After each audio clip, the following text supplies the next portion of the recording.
The morning the cowboy buried his wife, the sky stayed the color of old tin, low and heavy, as if even heaven was too tired to grieve out loud. The wind moved slowly across the prairie, brushing the tall grass like a hand that didn't know where to rest. Caleb Warren stood beside four small wooden coffins, no bigger than feed boxes laid out at the edge of the family plot. Empty, thank God, but close enough to remind him how thin the line was between life and loss. His wife, Mary, lay in the ground at his feet, taken by a fever that burned through her in 3 days and left behind a silence louder than any scream. Caleb didn't cry. He had cried everything out the night she died, when the babies wailed and he held them one by one, begging them to be quiet so she could rest, forgetting for one broken moment that she would never wake again. Now his face was carved from grief, his jaw tight, his eyes hollow, the kind of eyes men got after the frontier took something it had no right to claim. 4 babies waited back at the cabin, 2 boys and 2 girls, all under a year old, too young to understand why their mother's arms were gone, only old enough to feel the cold where warmth used to be.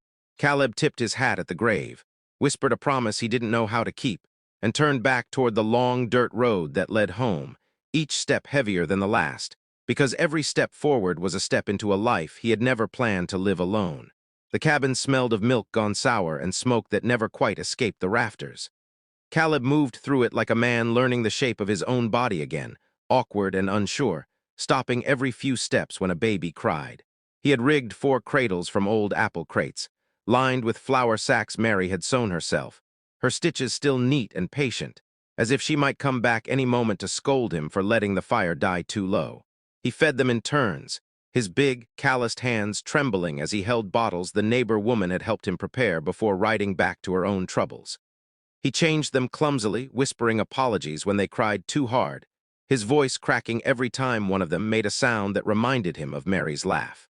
At night, when the wind howled and the wolves called from far off, Caleb sat on the floor between the cradles, his back against the wall, shotgun across his knees, rocking each crate with his boot, afraid that if he slept too deeply, the world would take something else from him. He counted breaths instead of sheep, 4 tiny chests rising and falling, 4 reasons to keep standing when his legs wanted to give out. Word traveled fast in small places and pity traveled faster.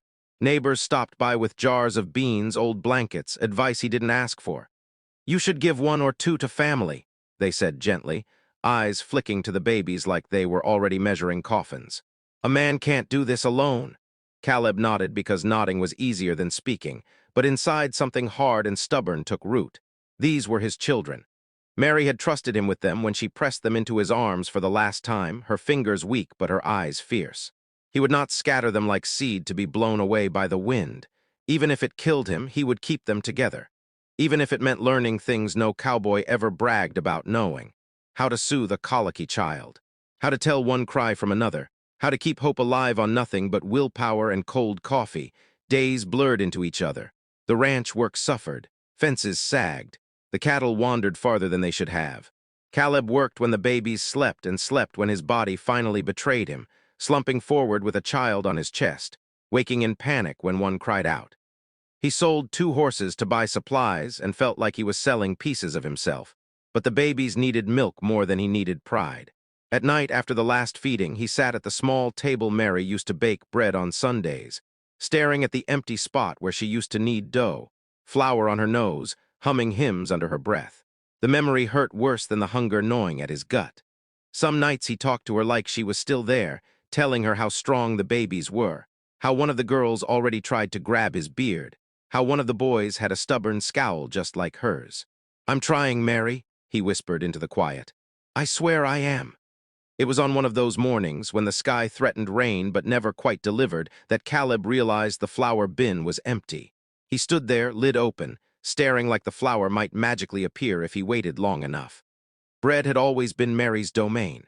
Now it was another small thing he had to learn, another reminder of how much she had done without him ever noticing. He checked the pantry, nothing but a handful of dried beans and salt. The babies were sleeping, exhausted from a night of crying, and for the first time since Mary's death, fear crept in sharp and cold. Not the big fear of wolves or storms, but the small, cruel fear of running out. He could ride into town, but it was a full day's journey, and leaving 4 infants alone, even with a neighbor stopping by, twisted his stomach into knots. He closed the bin, leaned his forehead against the wood, and breathed through the tightness in his chest, reminding himself that cowboys didn't break down over empty flour bins. They adapted, they survived. That was when he heard the knock. It was soft, almost hesitant, like the person on the other side wasn't sure they were welcome. Caleb froze. Visitors usually called out, or knocked hard. This knock carried something else.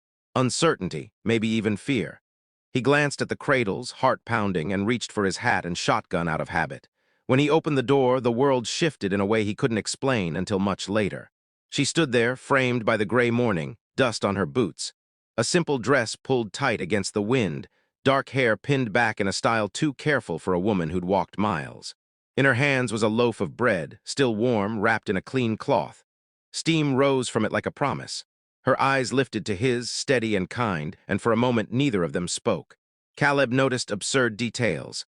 The way her fingers were red from the cold, the faint scar along her jaw, the way she held the bread like it mattered, like it was more than food. "I heard you might need this," she said finally, her voice quiet but sure. "I'm Sarah." Caleb swallowed.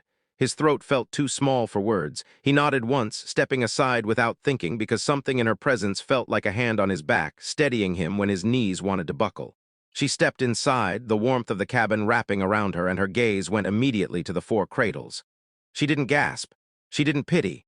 She simply looked, really looked, and something like resolve settled into her expression. The babies stirred, sensing a change in the air. One of them whimpered. Without asking, Sarah set the bread down on the table and moved toward the sound, her steps careful, respectful, as if she understood how fragile everything was in that room. Caleb watched, stunned, as she knelt and gently rocked the crate with practiced ease, murmuring soft nonsense words that somehow worked. The crying eased, silence followed, thick and sacred. "I won't stay long," she said over her shoulder as if she knew his pride might object. "I just thought no one should go without bread." Caleb leaned against the doorframe, chest tight, eyes burning. He didn't know this woman. He didn't know why she had come. But as the smell of fresh bread filled the cabin and the babies slept easier than they had in days, he felt something he hadn't felt since Mary's last smile. Hope, fragile as a newborn, but alive. And he didn't yet know that this moment, this simple loaf of bread carried in from the cold, was the first step on a road that would change all of their lives forever. If stories like this remind you to keep believing, subscribe, because courage deserves to be remembered.